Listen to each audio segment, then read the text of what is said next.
18절을 다시 보시면 너희 마음의 눈을 밝히사 그의 부르심의 소망이 무엇이며, 이것이 오늘 우리 나눌 말씀의 제목입니다.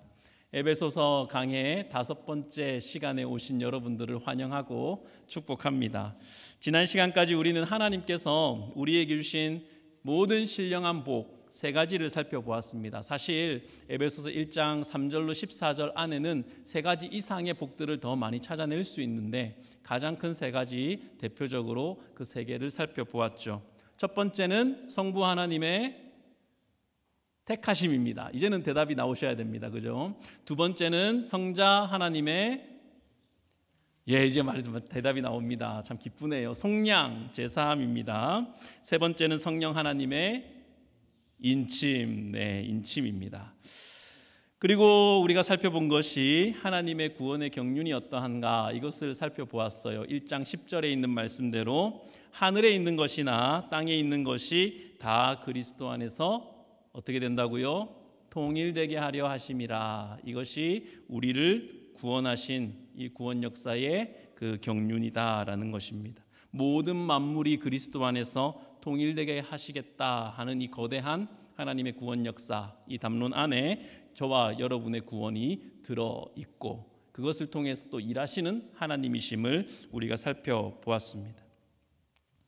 이와 같은 하나님의 그 기쁘신 뜻을 성도들이 잘 이해하고 그것을 실제적으로 체험하면서 역동적으로 살아갈 수 있는 신앙생활을 할 수 있도록 하기 위해서 사도 바울이 그들을 위해서 기도합니다. 에베소 교회 교인들을 위해서 기도하죠. 그리고 이 기도는 또한 우리를 위한, 저와 여러분을 위한 기도이기도 한 것입니다. 그것이 오늘 우리가 읽은 15절로, 정확하게 말하면 17절로 19절까지의 내용이에요.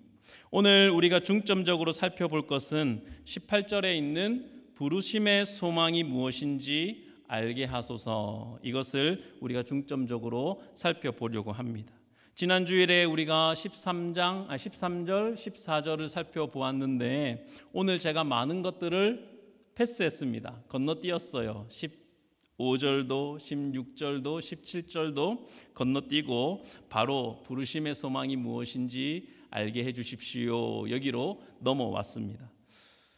한국의 남포교회 박영성 목사님은 에베소서 강해를 175회에 걸쳐서 1장부터 6장까지를 하셨는데 오늘 본문을 19번째 시간에 다루셨다고 해요. 제가 찾아보니까 그렇더라고요. 영국의 마틴 로이드 존스 목사님은 에베소서 강해 31번째 시간에 오늘 이 18절의 부르심의 소망에 대해서 강해를 하셨습니다. 저는 그런 실력이 없어가지고 그런 대가들의 발꿈치도 못 따라갈 정도라서 속전속결로 뺄 거 다 빼고 정말 우리에게 꼭 필요하다 싶은 거, 그것을 딱 추스려서 5번 만에 18절에 도착하게 되었습니다. 너무 많이 뺀 거 아닙니까? 이렇게 물어볼 수도 있는데 이 속도로 해도 에베소서 떼는데 1년은 좋게 걸리지 않을까, 이런 생각이 듭니다. 때로는 우리가 다시 돌아가서 미처 보지 못했지만 또 이 상황에 그때에 맞는 그것을 우리가 또 돌아가서 살펴볼 수도 있을 거예요. 여하튼 오늘 우리는 17절에서 19절에 있는 바울의 기도 가운데 부르심의 소망이 무엇인가, 이것에 대해서 알아보려고 합니다. 우리가 읽어보았지만 좀 어렵죠. 여러분 한 주간 살면서 이 말씀, 이 기도 가지고 우리가 기도하자 했는데 여러분 어떻게 기도하셨습니까? 나의 이름을 넣고 기도해 보셨습니까? 이 기도가 꾸미는 말들이 많기 때문에 선뜻 이렇게 퍼뜩 이해가 되지 않을 수도 있는데 제가 간략하게 개요를 정리해 보았습니다. 바울의 성도들을 위한 기도입니다. PPT 띄워주시겠습니까? 지혜와 계시의 영을 주사 하나님을 알게. 그리고 그 17절에 있는 하나님을 안다는 것은 무엇이냐? 마음의 눈을 밝혀주셔서 첫 번째 부르심의 소망을 알게 하소서. 두 번째, 그 기업의 영광이 풍성한 것을 알게 하소서. 그리고 세 번째, 마음의 눈을 밝혀주셔서 하나님께서 우리에게 베풀어 주신 능력의 크심이 무엇인지 알게 해 주십시오. 이렇게 되는 것이에요. 이것이 바울의 기도입니다. 하나님을 알게 하시고 17절에 있는 하나님을 알게 하시고는 이어지는 18절, 19절 전체를 이제 포괄하는 대표 기도가 되는 것입니다. 대표적인 기도가 되는 것이에요. 지혜와 계시의 영을 주셔서 성도들이 하나님을 알게 해 주십시오. 그럴 때 알아야 하는 것이 무엇입니까? 부르심의 소망, 기업의 영광, 베푸신 능력의 크심을 알게 해 주십시오. 이렇게 바울이 기도하는 것입니다. 하나님을 알게 하시고, 여기 혹시 하나님을 모르시는 분 있습니까? 없죠. 아마도 하나님을 모르는 분은 여기 한 사람도 없을 거예요. 여기 모인 우리는 다 하나님을 압니다. 그렇다면 제가 다시 질문을 드리겠습니다. 여러분은 하나님과 친하십니까? 친하십니까? 하나님을 안다는 것은 이런 뜻이죠. 하나님을 나의 주, 나의 하나님, 나의 아버지라고 불러 보신 적이 있습니까? 지금도 부르고 계십니까? 예수님 사랑합니다. 성령님 제게 임재해 주세요 라고 해보신 적이 최근에 언제 어느 순간에 있습니까?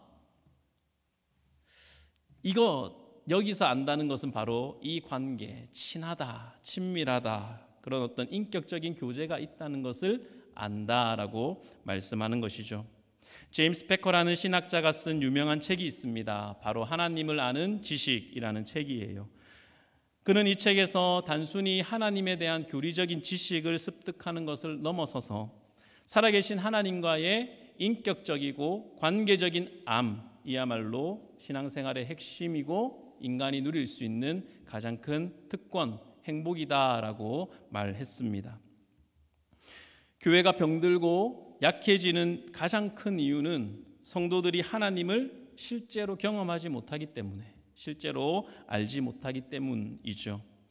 여러분, 사도 바울의 기도를 다시 한번 가만히 보십시오. 이렇게 기도하죠.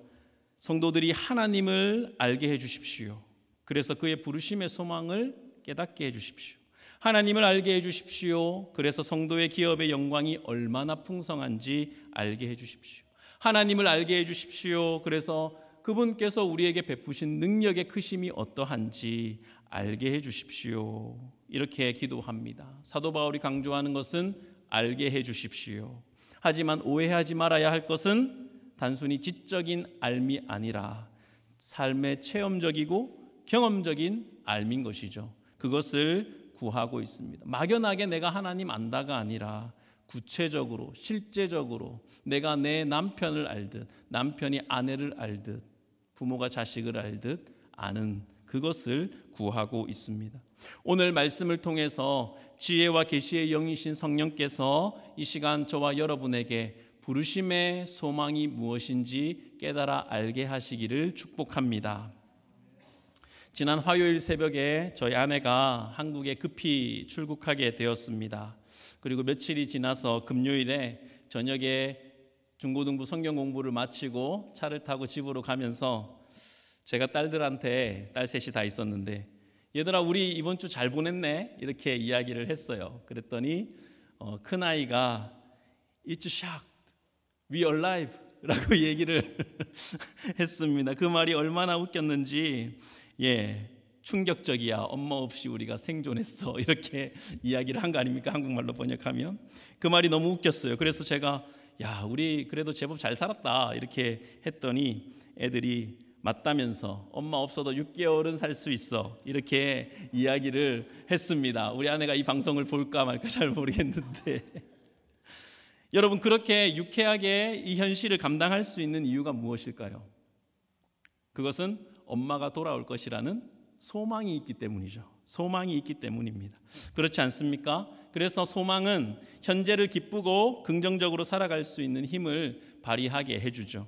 소망이 있다면 지금을 버티고 지금을 열심히 살게 해주는 힘이 되는 것입니다. 우리가 신앙생활을 할 때 성도들의 삶을 지탱해주는 세 가지 핵심 가치가 있습니다. 여러분 다 아실 거예요. 무엇이죠? 믿음, 소망, 사랑입니다. 믿음, 소망, 사랑. 그런데 가만히 보면 믿음과 사랑은 굉장히 늘 자주 말하고 또 크게 여기는 것 같은데 상대적으로 소망은 좀 덜 중요하게 생각하는 것 같습니다. 이 시대의 교회들이 가만히 들여다보면 믿음과 사랑은 늘 꾸준히 말하지만 소망은 잘 다루지 않는 것 같아요.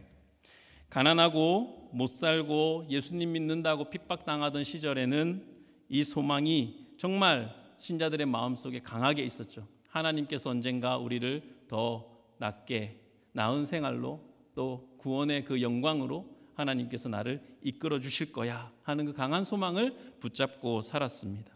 2차 대전 후에 폐허가 된 독일 땅에 소망의 신학자라고 불렸던 위르겐 몰트만이라는 그런 석학도 있었어요. 그런 석학들 나와서 소망을 외치면서 수많은 성도들에게 은혜를 끼친 것도 다 그런 이유가 있는 것입니다. 그렇다면 이 시대에 또 교회 안에서 소망에 관해서 잘 다루어지지 않는 이유는 또 무엇일까요? 그것은 소망할 다른 것들이 더 많이 있기 때문은 아닐까요?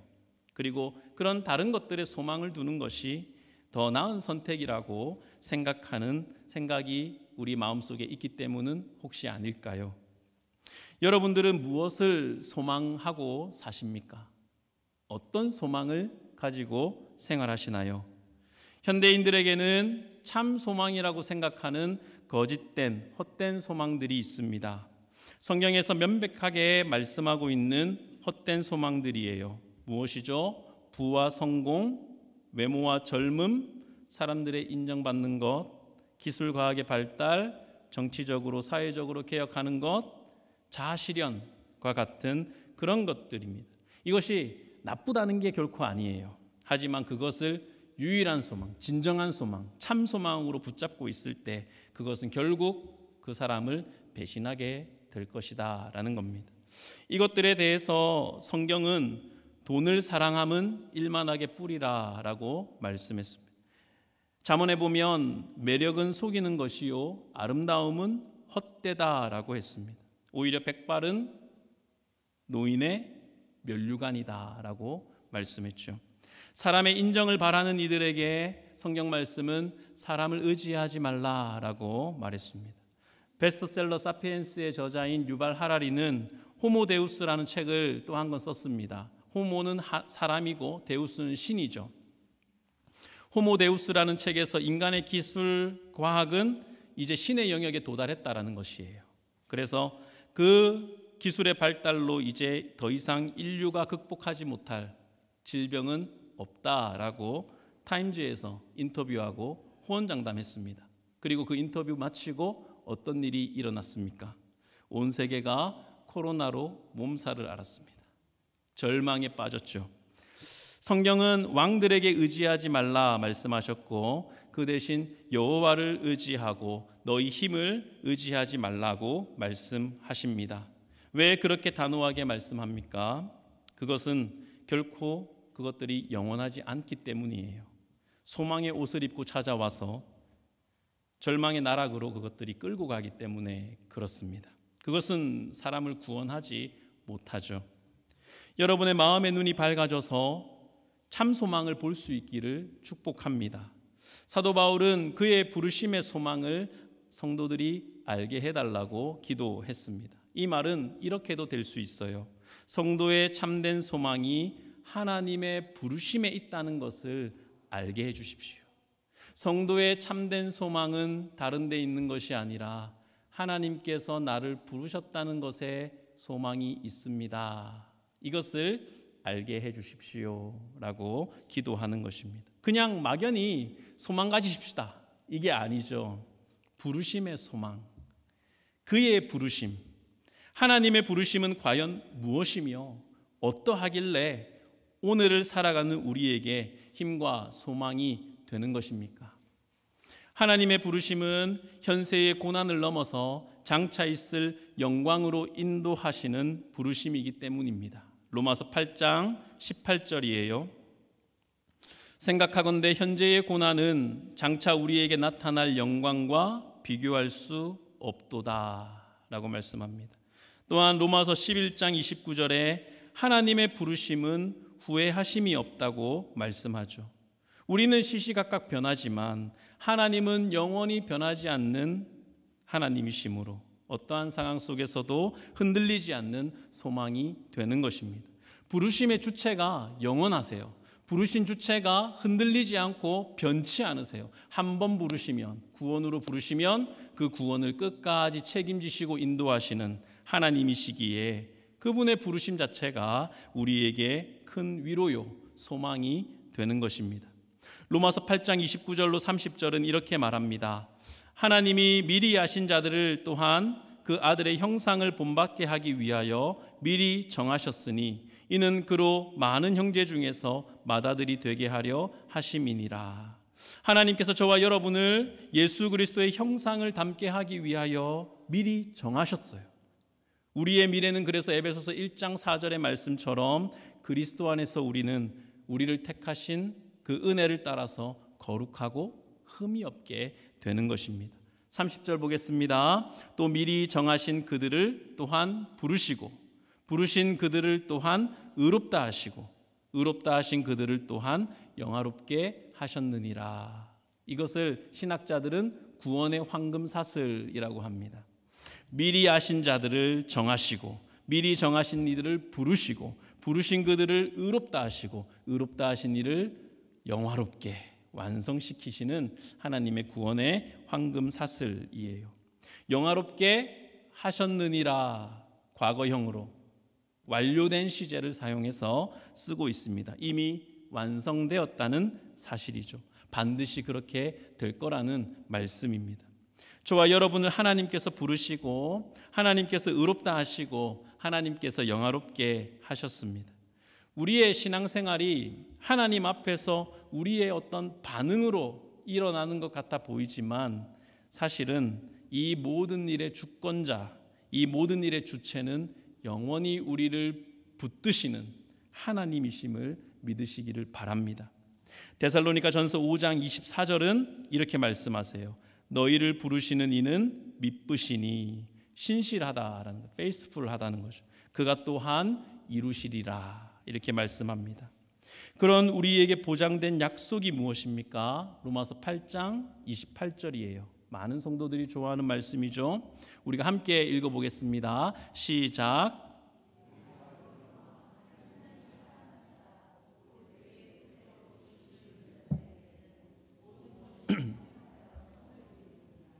모든 것이 합력하여 선을 이룬다. 제가 아는 목사님 중에 마틴 로이드 존스 목사님의 부흥이라는 책을 읽고 감동을 받아서 목사가 되신 분이 있습니다. 그 목사님은 이 8장 28절 모든 것이 합력하여 선을 이룬다라는 것에 관한 예화를 들 때 즐겨 얘기하는 것이 하나 있어요. 마틴 로이드 존스 목사님의 설교를 듣고 은혜를 받고 목사가 되었다고 했지 않습니까? 그러면서 이제 예화를 드는데 원래 마틴 로이드 존스 목사님은 목회가 아니라 신학교 교수로 가기로 했었어요. 그런데 이사회에서 교수 임용에 대한 그 이사회가 열릴 때 기차를 놓친 거예요. 이 목사님이. 그래서 너무나 괴롭고 절망적인 상황 속에 있었는데 이사회는 교수 임용을 취소하고 또 마틴 로이드 존스 목사님은 괴로워하면서 또 앞길을 기도하다가 웨스트민스터 채플의 담임 목회로 가게 되었다라는 것입니다. 그리고 거기서 행한 설교들이 그 목사님에게 큰 은혜가 됐다는 거죠. 그것을 받고 듣고 그러면서 내가 지금 목사가 되었다 이렇게 이야기를 합니다. 일어나지 않으면 좋았을 그 일들이 일어남을 통해서 그것이 아니었더라면 경험하지 못할 더 좋은 일들을 경험하게 하시는 하나님, 그것이 바로 모든 것을 합력하여 선을 이루시는 하나님이시다라고 이렇게 이야기를 합니다. 그런데 그렇게 말한 목사들이 그분만 있는 것은 아닐게요. 전 세계에 수백 명, 수천 명의 목사들이 다 이 마틴 로이드 존스 목사님의 설교에 감화받고 감동받고 영향을 받는다라는 것입니다. 여러분을 부르신 하나님은 여러분을 향한 그 부르심을 끝까지 완성하기 위해서 여러분의 삶 속에서 일어나는 모든 일들, 안 좋은 일들까지도 다 합력하여서 선을 이루어내시는 하나님이십니다. 현재 당하는 고난이 없을 수 없는 것이 저와 여러분의 삶이죠. 그렇지 않습니까? 피조물의 구원의 완성을 고대한다라고 했어요. 만물이 고대한다라고 했습니다. 지금도 그 완성을 바라보면서 세상이 탄식하고 있다고 로마서 8장은 이야기하죠. 그러나 하나님께서 부르신 저와 여러분의 삶은요, 나에게 일어나지 않았어야 했을 일들을 통해서 그 일이 없었더라면 결코 경험하지 못할 더 좋은 일을 보게 하시는 하나님이시다. 그것이 신자의 삶에서 경험되어지는 그 경험이라는 것을 믿으시기를 바랍니다. 하나님의 손에 우리가 붙들려 있어요. 전능자 하나님의 손에 우리가 붙들려 있습니다. 야고보서 5장 11절은 그래서 보라 인내하는 자를 우리가 복되다 하나니 너희가 욥의 인내를 들었고 주께서 주신 결말을 보았거니와 주는 가장 자비하시고 긍휼히 여기시는 자신이라. 아멘. 인내는 그냥 참는 게 아니죠. 하나님을 믿는 믿음으로 인내하는 것이 성경에서 말하는 인내예요. 그리고 그에게 하나님은 단 한 사람도 제외한 적이 없습니다. 그렇게 하는 자에게 하나님은 가장 자비하시고 긍휼히 여기시는 하나님으로 찾아오심을 믿으시기를 바랍니다. 그것이 우리를 부르신 하나님의 변하지 않는 영원한 부르심인 줄 믿습니다. 말씀을 맺겠습니다. 하나님께서 여러분을 부르셨어요. 우리가 새벽기도 시간에 하나님께서 부르신 한 사람의 인생 여정을 쭉 살펴보았습니다. 아브라함이죠. 창세기 12장에서 하나님께서 아브라함을 부르셨을 때 하나님은 내가 너로 큰 민족을 이루고 내게 복을 주어 내 이름을 창대하게 하리니 너는 복이 될 것이다 라고 말씀하셨습니다. 너를 축복하는 자에게 내가 복을 주고 너를 저주하는 자에게 내가 저주를 내리겠다. 땅의 모든 족속이 너로 말미암아 복을 얻을 것이다 라고 말씀했습니다. 이에 아브라함은 여호와의 말씀을 따라갔다라고 성경은 쓰고 있어요. 그 약속의 말씀 다음에 이에 아브라함은 여호와의 말씀을 쫓아갔다. 여호와의 부르심의 말씀을 따라서 아브라함이 갔다라는 것입니다. 우리는 자기를 부르신 하나님께 소망을 두고 살았던 아브라함의 일생이 얼마나 복된 인생이었는지를 우리가 새벽마다 살펴보았습니다. 이 설교를 준비하면서 제가 작년 이맘때가 생각이 났습니다. 저는 한 가지 소망으로 마음이 크게 부풀러 올라 있었어요. 그때 저는 매우 바빴습니다. 정신없이 바빴어요. 작년 이맘때는 주님의 교회에 제가 6월 4일에 왔으니까요. 청빙을 받고 공동의회를 마치고 교회가 저를 기다리고 있는 그때였습니다. 저는 9년을 섬겨왔던 교회를 정리해야 했어요. 매주 성경 공부하고 또 중보기도 모임을 하고 새벽기도를 인도하고 또 가는 날까지 행사가 계속해서 있는 거예요. 5월에 전교인 야외 예배, 그리고 6월 2일에 제가 6월 4일에 비행기 타고 왔는데 6월 4일에 새가족 환영회, 이런 행사들이 계속 있었습니다. 그리고 6월 4일 날 비행기를 탔는데 6월 2일에 그 주일에 새가족 환영회에서 새가족들에게 인사를 하는 거예요. 이제 떠나야 되는데 반갑다고 인사를 하고 아내는 반주를 하고 있고 너무나 바빴습니다. 가는 마당에 새가족들을 환대하면서 자기소개를 하고 있었던 거예요. 그게 너무 고마웠던 새가족사역위원장 장로님이 작년에 그 위임 예배 때 비행기 타고 오신 거 아닙니까? 그래서 함께 예배하고 그랬습니다. 오랜 세월 정들었던 성도들의 수많은 식사 초대는 정말 감사하고 즐거운 일이었지만 동시에 떠나는 저에게, 시간이 촉박한 저에게 부담스러운 일이기도 했어요. 거기다 저는 교단을 가입하는 그 시험도 쳐야 했습니다. 인터뷰 보고 필기 시험 치고 다시 또 인터뷰 보고 또 노회에 와서 플로어 테스트를 보고, 하나님 저를 그린스보로 주님의 교회로 보내시는 것이 맞다면 제 시험 따위는 없게 해주십시오. 이렇게 기도하면서 너무 바쁘니까 시간을 보냈어요. 그때 제가 그 힘들고 바쁜 정신없는 시간을 버티고 견뎌낼 수 있었던 원동력이 무엇이겠습니까? 다름 아닌 부르심의 소망. 소망이 있기 때문이죠. 나는 간다. 이제 나는 하나님과 성도들이 부르시는 주님의 교회로 간다. 이 소망을 가지고 있었기 때문에 열심히 했던 거죠. 버티고 견디고 많은 일들을 해낼 수 있었던 것입니다. 그리고 1년이 지나서 제가 이 자리에 저와 여러분과 함께 주님의 교회 아래 모여서 믿음과 사랑과 소망이 넘치는 그것을 나누는 기쁜 신앙생활을 함께 하고 있다는 것이에요. 그것이 우리에게 주신 하나님의 은혜요, 부르심의 결과인 줄로 믿습니다. 사랑하는 성도 여러분, 하나님의 여러분을 부르신 부르심도 동일합니다. 부르심의 소망이 있어요. 장차 우리가 얻을 영광은 현재의 고난에 비할 바가 못 됩니다. 하나님께서 그리스도 안에서 여러분을 부르신 그 소망은 결코 여러분을 부끄럽게 하지 않을 거예요. 소망이 우리를 부끄럽게 하지 아니함은 성령으로 말미암아 하나님의 사랑이 우리 심령에 부어진 바 됨이라. 하나님의 사랑을 기억하십시오. 왜냐하면 여러분을 부르신 하나님께서 여러분을 부르시기 위해서 사랑하시는 아들을 아끼지 않고 내어주신 하나님이시기 때문에 그렇습니다. 우리가 아직 죄인 되었을 때 그리스도께서 우리를 위하여 죽으심으로 하나님께서 우리에 대한 자기의 사랑을 확증하셨느니라. 자기 아들을 아끼지 아니하시고 우리 모든 사람을 위하여 내주신 이가 어찌 그 아들과 함께 모든 것을 우리에게 주시지 아니하겠느냐. 하나님의 말씀입니다. 아브라함처럼 여러분도 여호와의 말씀을 따라서 부르심의 말씀을 따라 믿음으로 걸어가는 신앙 여정이 될 수 있기를 축복합니다. 여러분을 부르신 하나님의 말씀을 믿고 나아가는 여러분들에게 하나님은 결코 여러분의 삶을, 여러분의 마음을 부끄럽게 하지 않으실 거예요.